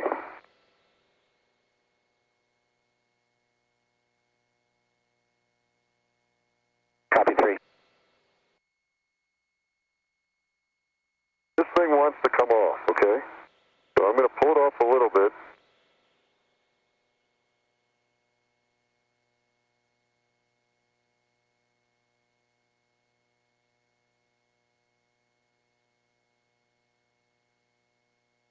Yeah, we're still stuck over here on something.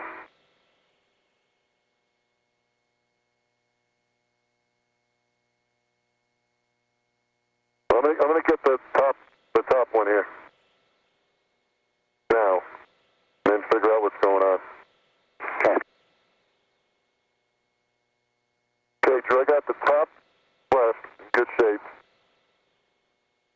Top right and the lower right are still, so now we got all the basters, and it just seems to be kind of caught. Okay, it's loose now. I see it. Good job. It's loose, and I think we're in good shape as far as the... I see the wires. Okay, just a second, Mike. Let me get my hands where I need them. Go out really slow. Okay. That's good. Stop. Stop. Stop. Do you know where to cut it?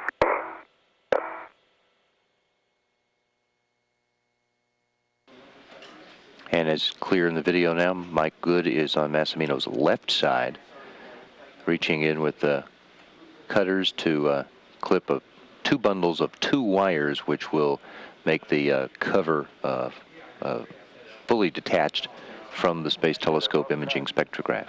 Nice. Good job. Spacewalkers have stowed the main electronics box cover along with the fastener capture plate, and now moving on to replace the low voltage power supply card to finish up the repair to the STIS instrument of the Hubble Space Telescope. Now 5 hours, 47 minutes into today's spacewalk. Massimino's installed the card tool and getting ready to put this proper settings on his pistol grip tool to use the drives in that card tool to loosen and then remove the old low voltage power supply card before installing a replacement. Mike Massimino is translating back to the STIS for the to the installation position. Mike Good is holding the new main electronic box cover and standing by to hand it over to Massimino. I'll get it back open. I see you've got the bottom 2 latches ready. Okay. It's grounded and tethered, Mike. You can release yours. Okay. All yours. Okay, thank you.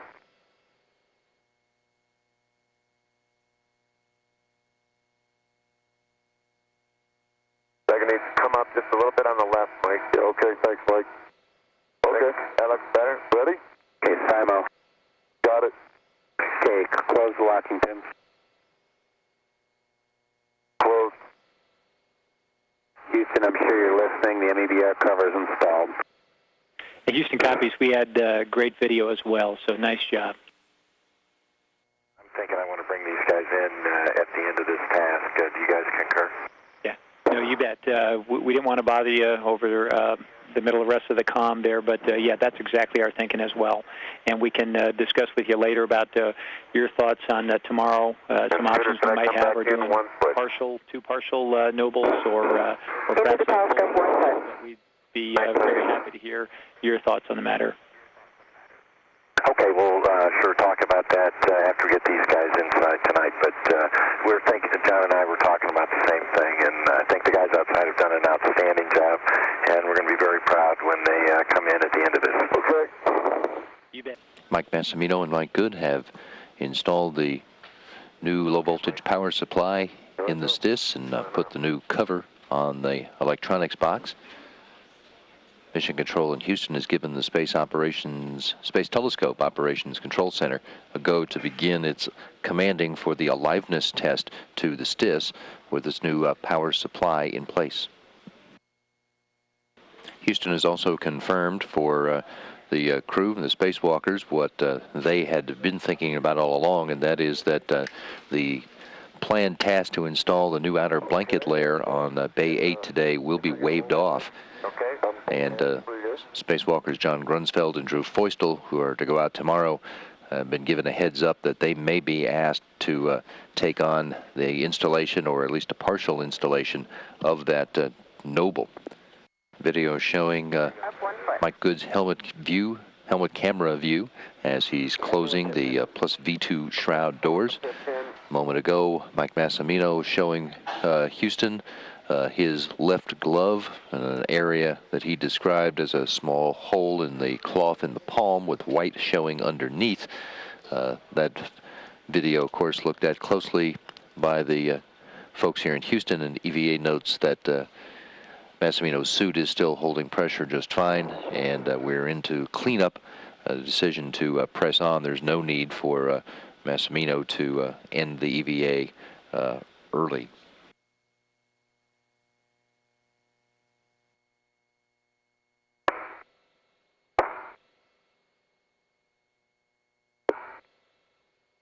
I just want to, while you're closing the doors here, tell you what a great job you guys did today, and how proud we are of you, and also the fact that I want you to take a look around, because your spacewalk with Hubble is about to come to an end. We're bringing you in as soon as you close the doors.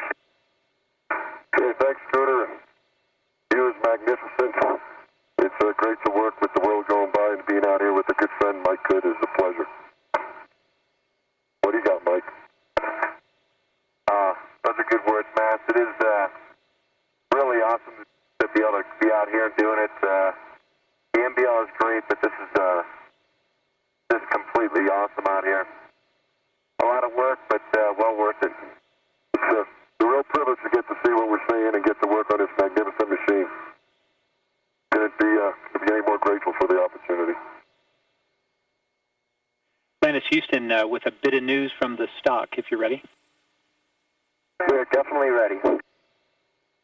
We're all happy to report that STIS has come back with a good aliveness test.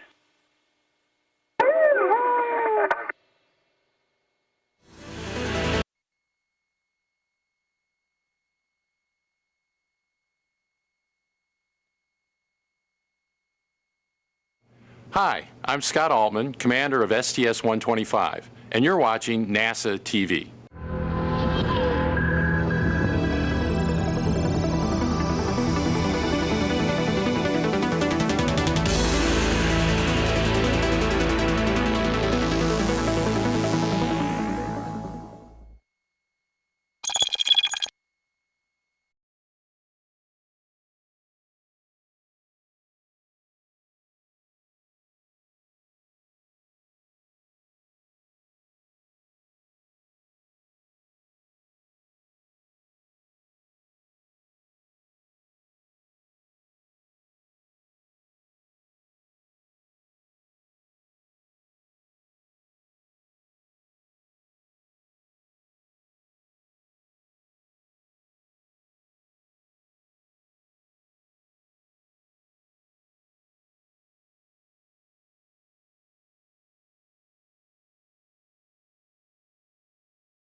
Good morning, Atlantis. And a special good morning to you today, Scooter. Good morning, Houston. That's a great wake-up. I'd just like to say thanks for that song. I do miss waking up to the sound of my wife's voice. So thanks to you, Joe. Also, my family, Daniel, Alex, and Michael. I look forward to hearing the sound of all your voices when we come home. It's a great day here in space, looking out the windows, and we're looking forward to a great EVA. Thanks so much, Houston. This is Mission Control Houston. Today's wake-up music, Sound of Your Voice by the Bare Naked Ladies. The song was played for Commander Scott Altman as Altman and his crew began their 8th day in space. And 2 astronauts, Drew Feustel and John Grunsfeld, get ready to perform a spacewalk on the Hubble Space Telescope for the last time. How's it look out there, Drew? It looks dark.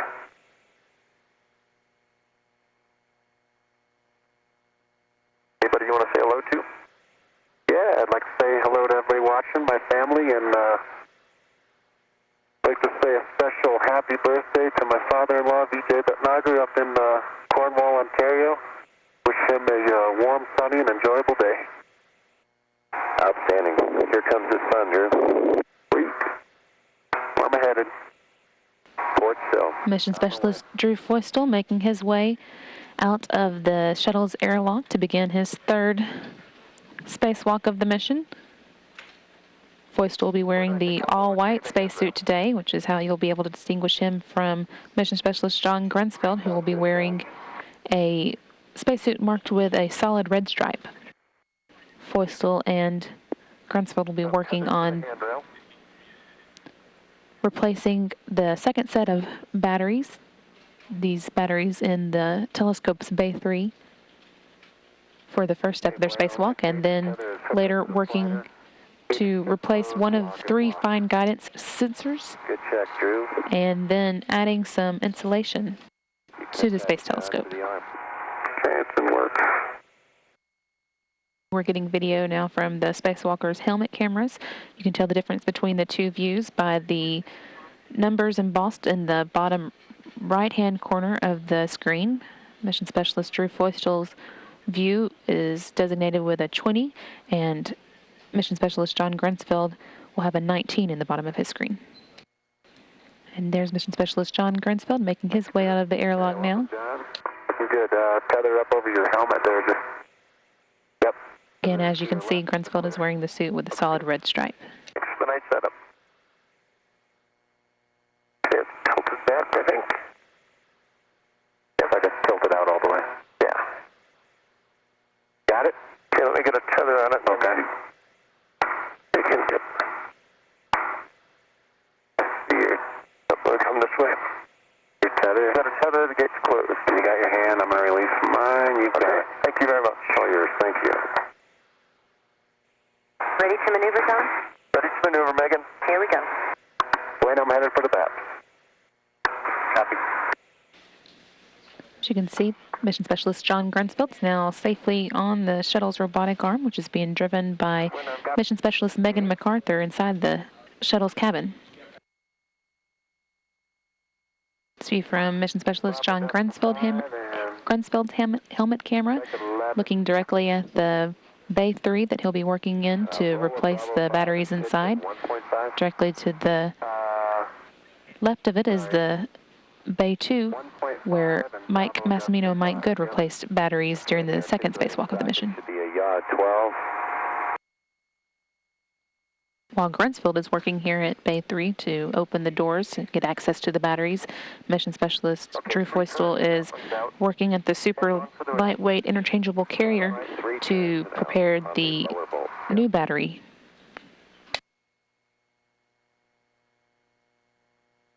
Okay, how many turns, Bueno, do you want?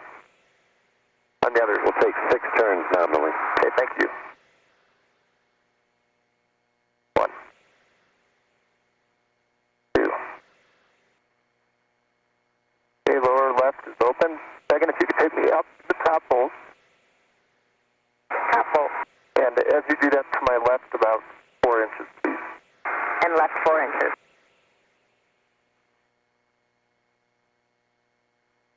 Let's get right there, Megan. Motion stop. Okay, good cow, good LEDs, 41.32 on the battery.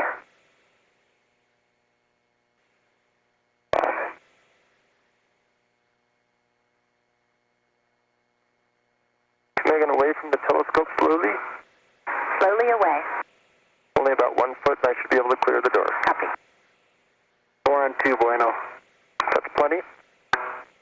Motion stop. Thank you. Copy, 4 on 2. Okay, P1A is demated. 2 is demated.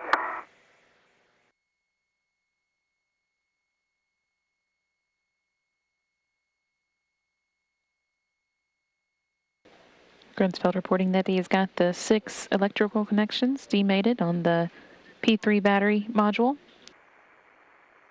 1. 4. Bolt 6 is out. Copy, 5 and 6. Last bolt is free, Bueno, and the battery is releasing. Copy. Oh, nice silhouette on the door.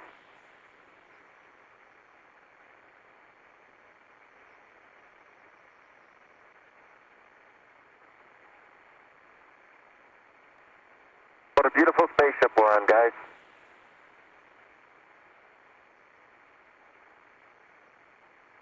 View from Mission Specialist John Grunsfeld's helmet camera.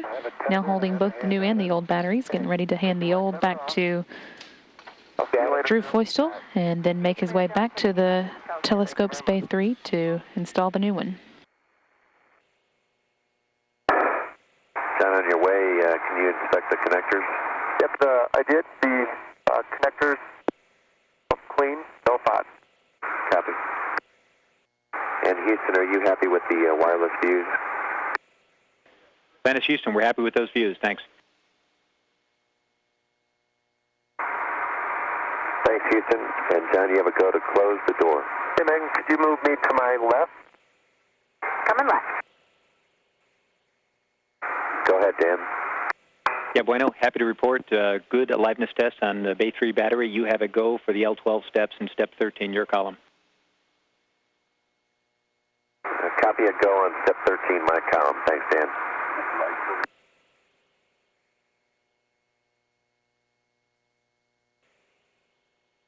Good torque. And the lower bolt. Okay, say again, turns, John? 3 turns. I think is what I took out of it. Okay, copy. 3 turns, good torque on the lower bolt. Sounds great, John. Really nice work on batteries, guys. Liveness test is good, as you heard, so we're on our way here today. FGS is next. I have PGT settings when you're ready, John. I am ready. Alpha 4. Alpha 4. Counterclockwise 2. Counterclockwise 2. 23.5. 23.5. Hello, John. Hello, Drew. Megan, you can start taking me in. 5, 6. I stopped at a little over 6 because I can see that the stop bolt is up against the pivot nut. Good job, John. Let's see if we can get that other latch bolt to behave. Yeah, I'm just going to pop this one out. I don't want to touch it with the grease. Okay, it's out of the bathtub. Copy. Okay. Flying across the Texas coast, headed across the Gulf of Mexico. The 2 astronauts 2 hours, 2 minutes into today's final spacewalk to service the Hubble Space Telescope. Okay, great job. Copy aft, John. Clear the trunnion. The slip. Looks like give it a tail flip. Give it a good push, right? Yeah, but it looks like the jaws are out. Yeah, I saw him move out. MTL slip, man. MTL slip at 38. Houston, Atlantis for EVA. Go ahead for EVA. John, was going to try again with the EVA ratchet and setting of 38. I'm looking on page 16-55, Dan. Step 4 says A latch fails to disengage. I think that's where we are. We would need to use the contingency MTL, which is luckily on the tool handle today, if you agree. Yeah, we copy and we concur with that.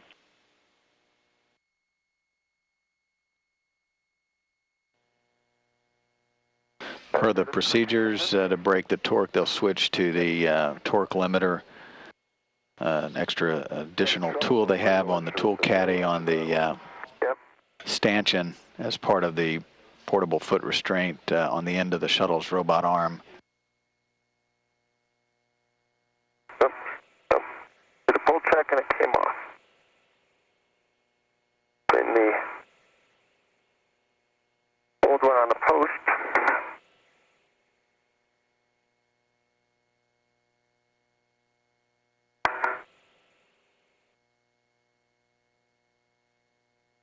Stop there. You got it, guys. I'm going to try and do it without extending it. Yeah. I think I can do that. Megan, you may get some slippage. Copy. Oh, no. Flipping. Copy.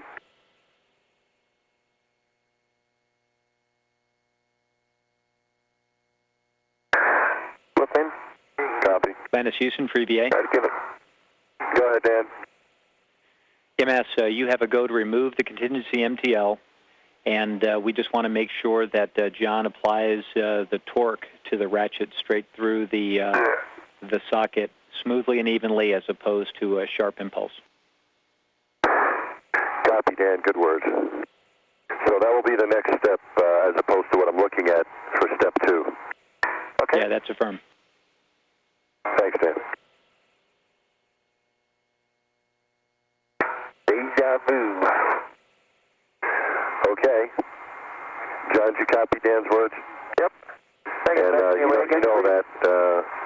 Coming away from the telescope. You know that as well, John, but of course, try to make it smoothly and try to avoid an impulse if possible. Roger that. That's good, Megan. Stop there. I can be, yeah. Free-floating astronaut for today's spacewalk, Drew Feustel on his third EVA or third spacewalk, and John Grunsfeld in a foot restraint on the end of the shuttle's robotic arm on his third spacewalk of this mission as well, his 8th spacewalk in total. Yeah, ratchet and brought it up here. He's swapping out the multi-setting torque limiter, and he'll attempt once again to basically use a direct drive approach to break the torque on the A latch that's holding the fine guidance sensor in the slot on the telescope. In this view, just around to the right side, the quadrant is the plus V3 side of the telescope. Check on the short adjustable. It's in the jaws. Turn in the leasing direction.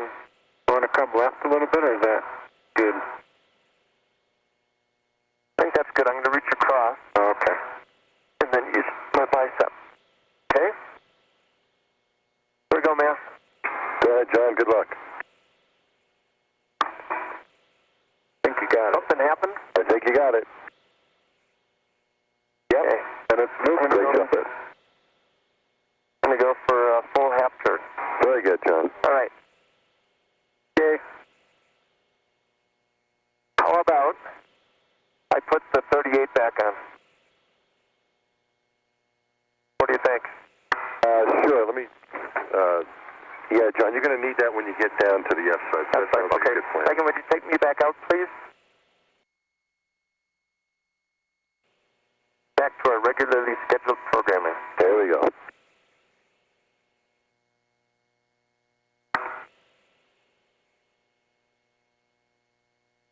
Can you call my boot clearance for me? Yeah, I see 1.5 feet. I can see good clearance on your boot plate. How much closer do you need to get? Give me a couple more inches if you would. Copy.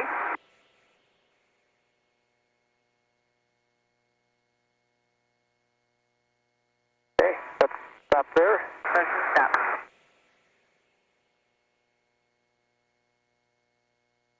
Hold it or you got it?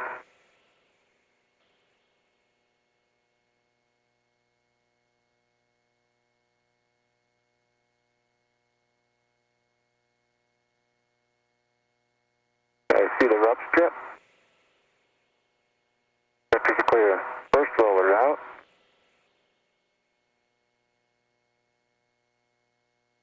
Maybe on the way back in we'll start you a little higher. Okay? Yeah, you can see the top. Okay. Hit that rear end down slightly. There you go, it's tight. Okay, coming out. Now you're out of the lip of the telescope. Mirror's got about 6 inches to go. The mirror clean? Not yet. Close. It's coming through the opening. Is it clean? Oh yeah, the mirror's clean. Very clean. Very clean. Good. Beautiful. And the mirror is now clear, just coming outside the telescope. Okay. You are clear to continue and increase the rate out. Yep, you can increase the rate, Megan. Copy, picking up the rate.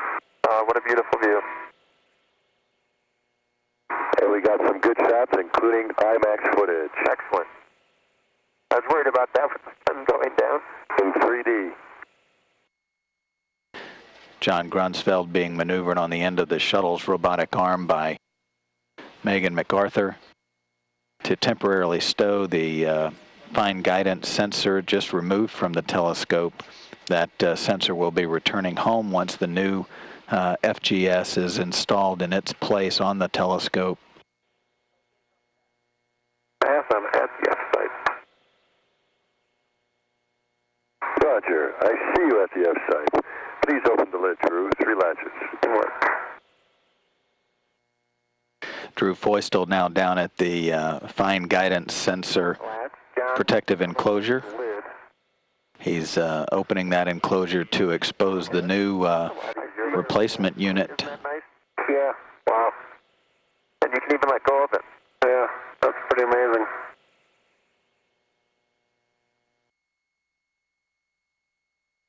Okay, stop right there. John Grunsfeld assisting with the final connectors on the port or the left side of the new fine guidance sensor.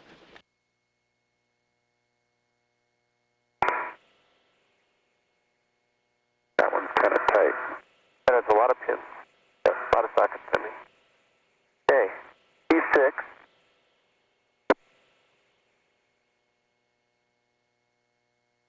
Sockets clean.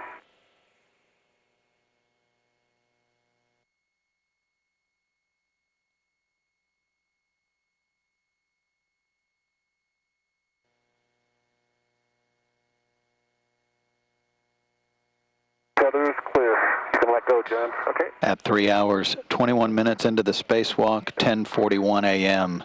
The new fine guidance sensor connections are complete. The new unit is now installed in the telescope.